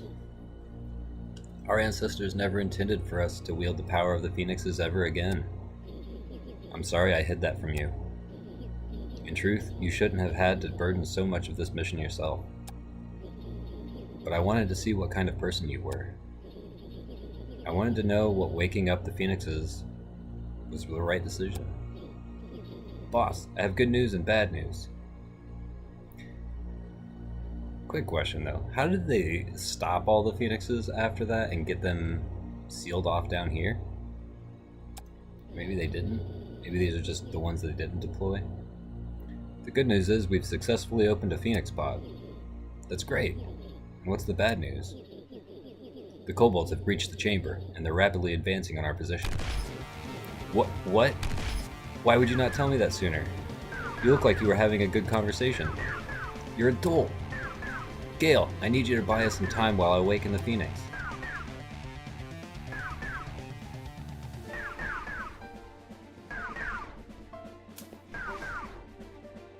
Nope, no dialogue.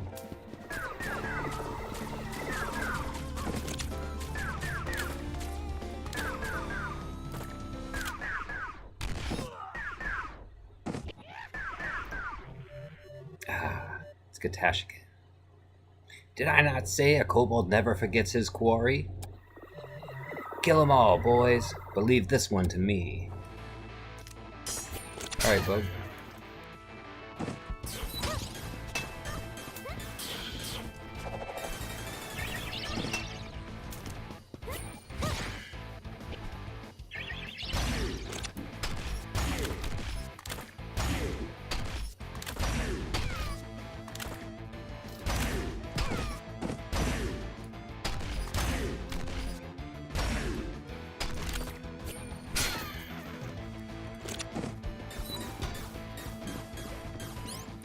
Gonna need that just yet.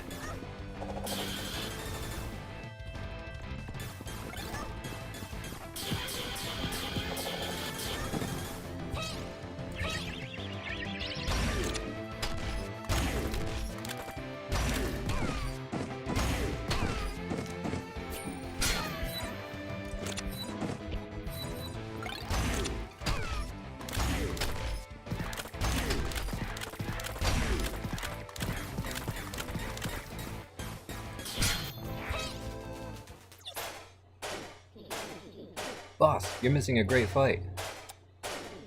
Sorta busy at the moment. Gah, if only there was a manual.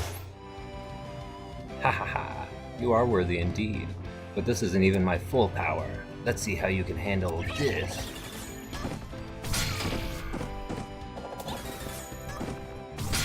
Not very well, dude.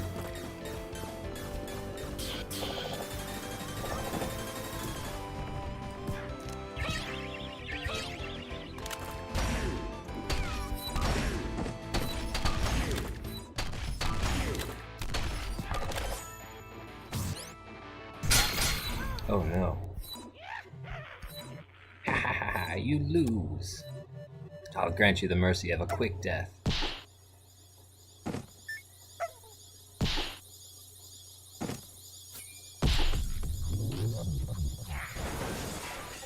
I was hoping I would win that time.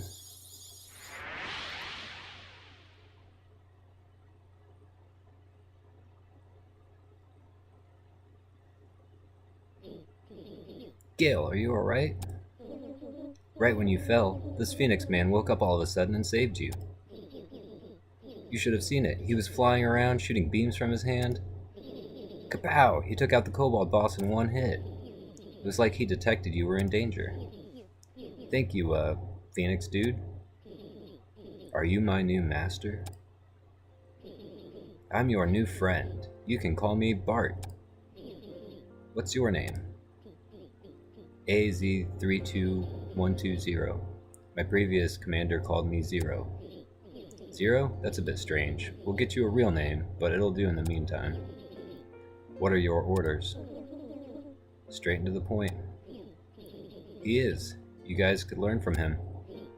Zero, in the coming days, we will come under attack by a large extraterrestrial force. I'd like you to help us defend the Earth. We want to save as many people as we can. Understood. Let's go. We've got a world to save. Yeah, so maybe we did need to come wake these folks up. Bart's log entry, XYZ. After Zero, we hastily opened many more Phoenix pods. The invaders came soon after. We met them with the full might of our Phoenix army. A great battle ensued across the planet, scarring something in the sky. After many hard-fought battles, we successfully repelled the invaders. Peace reigns. However, my intelligence network tells me that the Astral Empire was not cowed by defeat. Rather, they grew only more zealous and hungry for power. Having borne witness to the power of the Phoenixes, they now seek to have it for themselves. Even our allies in the Galactic Federation seem to eye the Phoenixes hungrily. I fear a greater battle hangs in our future. In other news, Leo and I agreed to surprise Gale with a statue in her honor. She didn't like it. In Dea, we formalized an alliance between Stellanites and humans. Yeah, this place got wrecked. The peace ministers will ease off on the technological restrictions. The world was going to need to change at a rapid pace to meet the challenges ahead. All our musician friends down there. I see a people once battered and beaten, now starting to regain their footing. Their spirit is unbroken, their hope off the charts. Aw, the girl with the dog, and she found a guy. For so long my people wandered the stars, aimless. I wonder if we had lost the integral element, that indescribable quality that makes anyone human. Those kids are still playing hide and seek. Our greatest reward is to be able to walk upon the soil of our ancestors.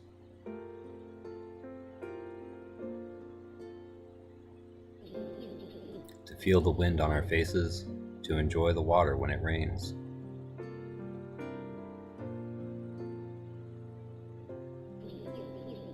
It's much better than our VR simulations.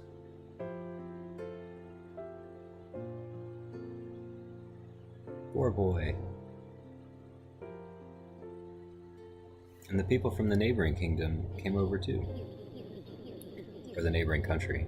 As for Gale, she tells me that the smiles on the kids' faces are her greatest treasure, but I detect a hint of sadness too. Something tells me her journey doesn't end until she can reunite with her brother and the missing villagers. Oh, a force field around the village now. My field agents continuously scour the stars for leads, but the pirates remain elusive. Whenever I get the chance to visit, I'll often find her writing dutifully in her journal. No doubt worrying, hoping, praying. For now, all we can do is repel the invaders as they come. We will shore up our defenses and forge more strongly our bonds. End log.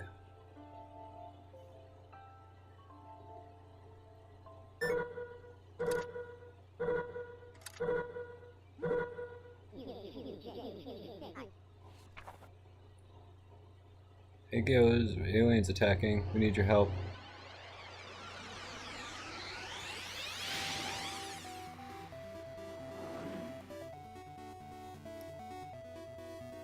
And she can fly now.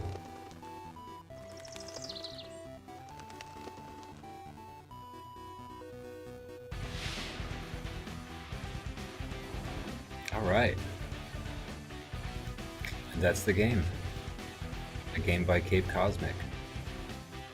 Music by William Cho. And yeah, just check out the credits here. So I feel like they set up a good bit at the end for a sequel, potentially a sequel where you play as Gale's twin brother out in space, learning that he also has like powers and stuff, and then maybe like running into more kobolds, potentially even Katash again. I don't know. He might have been totally destroyed by that guy just punching him. In that last fight, like I've gotten to I've played through this game mostly twice before. The first time I played through all the way to beat it. I lost to Katash at the end and got my butt saved by a Pheonix again. The second playthrough, I actually haven't beaten yet because I'm at the optional boss and have still never beaten the optional boss. Wheat Eaters, Waterkin. Oh, that's fun. I love when they name all the enemies.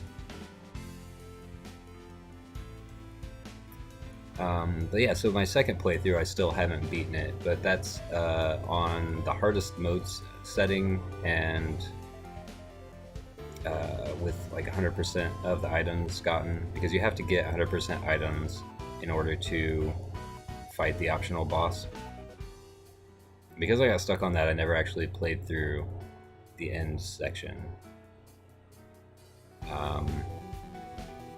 But yeah, this was significantly easier. I had the like good herbal tonic thing, so I'm not sure that on the hard mode playthrough I would beat Katash either.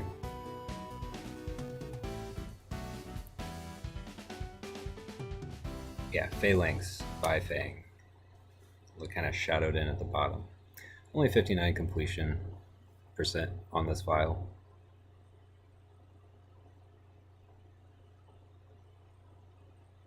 But that is Pheonotopia. Artwork, Warm Nights.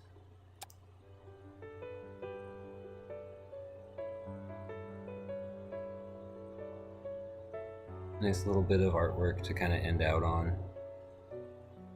Fran and Thomas finally working together. I guess taking apart Bart's robot head, fixing it. Or maybe this is just kind of along the way.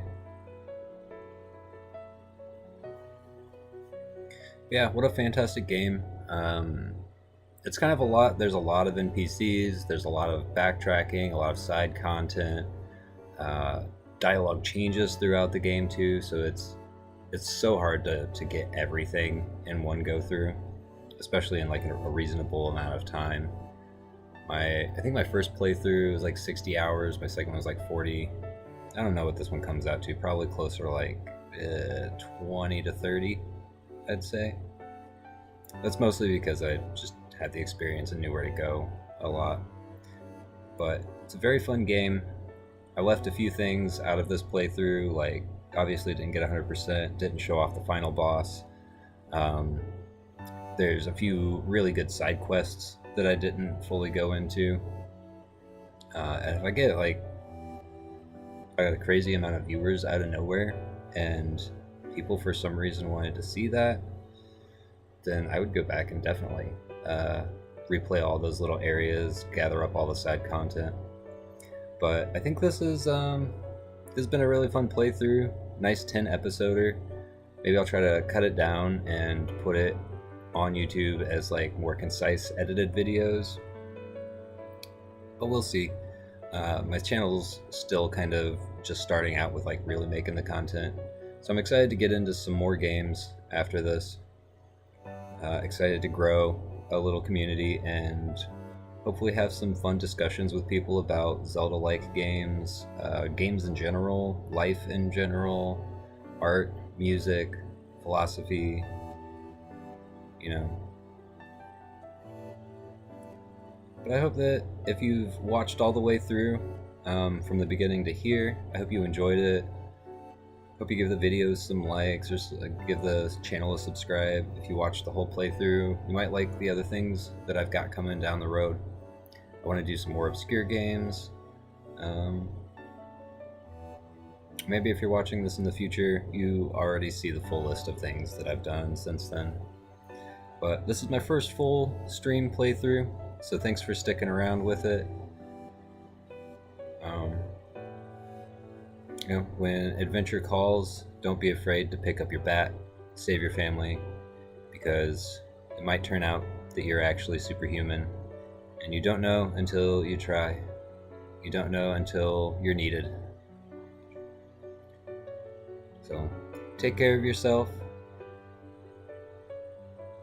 and have a good night, a good day, have a good life.